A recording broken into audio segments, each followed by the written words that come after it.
Awal Maret 2025, Jakarta kembali menghadapi pemandangan yang sudah terlalu familiar, banjir. Hujan deras mengguyur kota dan sekitarnya, dengan cepat membanjiri sistem drainase. Air naik dengan cepat, mengubah jalanan menjadi sungai, dan rumah-rumah menjadi pulau. Ini bukan hanya hujan deras biasa, ini adalah banjir besar yang melumpuhkan Jakarta. Gambar-gambar mobil yang terendam dan warga yang putus asa mencari perlindungan di atap rumah, membanjiri saluran berita dan media sosial. Air banjir, yang mencapai ketinggian hingga 3 meter di beberapa daerah, tidak pandang bulu. Banjir membawa kehancuran langsung. Rumah-rumah terendam, harta benda hancur dan mata pencaharian terganggu. Korban jiwa tak terelakkan. Ribuan orang mengungsi dari rumah mereka, terpaksa mencari perlindungan dengan kerabat atau di fasilitas pemerintah. Banjir juga merenggut nyawa, sebuah pengingat nyata akan potensi mematikan dari bencana semacam itu. Hitungan resmi melaporkan setidaknya 1 korban jiwa, tetapi jumlah sebenarnya mungkin lebih tinggi karena petugas penyelamat terus bekerja di tengah banjir. Banjir melumpuhkan kegiatan kota. Transportasi terhenti karena jalan-jalan utama tidak dapat dilalui. Bisnis terpaksa tutup, menyebabkan kerugian ekonomi. Rumah sakit, yang sangat penting dalam krisis seperti ini, juga terdampak.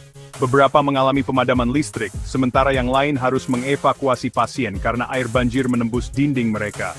Situasinya gawat, menuntut tindakan cepat dan terkoordinasi dari pihak berwenang dan warga.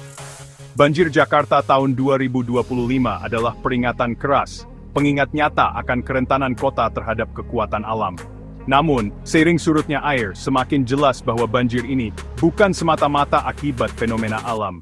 Banjir diperparah oleh tindakan manusia, baik dalam hal kerusakan lingkungan maupun ketidaksetaraan sosial, mengubah bahaya alam menjadi bencana buatan manusia. Segera setelah banjir, gelombang solidaritas melanda Jakarta. Para relawan bahu-membahu dengan layanan darurat, mengarungi jalanan yang banjir dengan perahu karet untuk menyelamatkan warga yang terdampar dan mengirimkan pasokan penting. Tempat penampungan darurat, seringkali di sekolah dan pusat komunitas, bermunculan di seluruh kota, menawarkan perlindungan bagi mereka yang terusir dari rumah mereka. Pemerintah juga segera bertindak. Gubernur Jakarta Pramono Anung meningkatkan tingkat siaga kota, memobilisasi sumber daya untuk membantu upaya penyelamatan dan bantuan. Militer dikerahkan untuk membantu evakuasi dan mendistribusikan bantuan.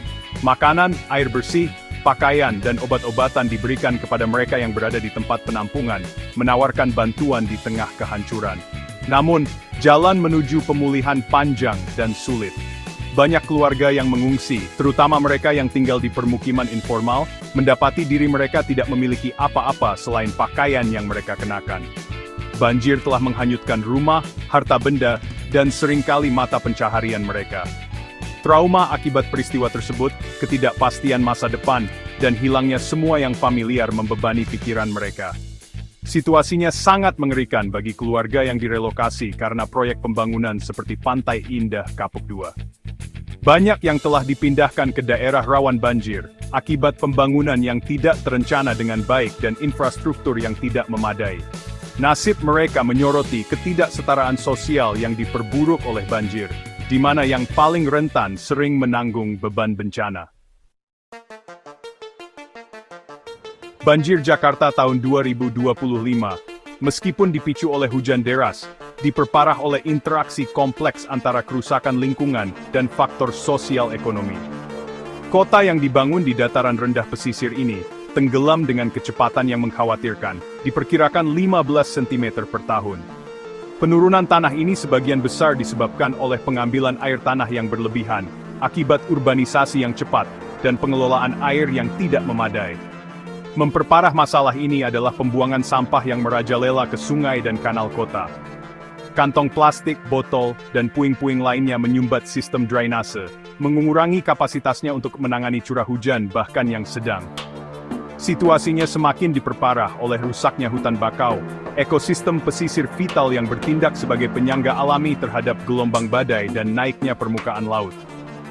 Hilangnya mereka, seringkali untuk memberi jalan bagi proyek pembangunan, membuat Jakarta semakin rentan terhadap banjir. Lanskap sosial ekonomi Jakarta semakin memperumit situasi. Urbanisasi yang cepat, didorong oleh peluang ekonomi, telah menyebabkan kekurangan perumahan, memaksa banyak orang untuk tinggal di permukiman informal di sepanjang tepi sungai dan daerah rawan banjir lainnya. Komunitas-komunitas ini, yang seringkali kekurangan infrastruktur dan sanitasi yang layak, adalah yang paling rentan terhadap dampak banjir. Pengembangan proyek-proyek skala besar seperti Pantai Indah Kapuk II, meskipun disebut-sebut sebagai simbol kemajuan, juga berkontribusi pada masalah ini. Proyek-proyek ini seringkali melibatkan reklamasi lahan dan perusakan hutan bakau, mengubah pola drainase alami, dan meningkatkan risiko banjir. Selain itu, pemindahan masyarakat untuk memberi jalan bagi pembangunan semacam itu, seringkali ke daerah yang kekurangan infrastruktur yang memadai, menimbulkan kekhawatiran tentang keadilan sosial dan pembangunan yang adil. Banjir Jakarta tahun 2025 adalah peringatan keras akan masa depan kota yang genting. Dengan proyeksi perubahan iklim yang menunjukkan peristiwa curah hujan yang lebih sering dan intens, risiko banjir hanya akan meningkat di tahun-tahun mendatang. Mengatasi krisis yang membayangi ini membutuhkan pendekatan multi-cabang yang berfokus pada langkah-langkah mitigasi langsung dan solusi berkelanjutan jangka panjang. Prioritas langsung adalah memperkuat pertahanan banjir Jakarta. Ini termasuk meningkatkan sistem drainase, mengeruk sungai dan kanal, dan membangun dinding laut dan pintu air. Sama pentingnya adalah berinvestasi dalam sistem peringatan dini dan program kesiapsiagaan bencana untuk memastikan evakuasi tepat waktu dan respons yang efektif terhadap peristiwa banjir di masa depan. Namun, mengatasi akar penyebab tenggelamnya Jakarta membutuhkan perubahan paradigma dalam perencanaan dan pembangunan perkotaan. Ini termasuk mengatur pengambilan air tanah, mempromosikan praktik pengelolaan air berkelanjutan, dan berinvestasi dalam fasilitas pengolahan dan daur ulang air. Sama pentingnya adalah menghentikan perusakan hutan bakau dan memulihkan ekosistem pesisir yang terdegradasi. Dimensi sosial dari masalah banjir tidak dapat diabaikan.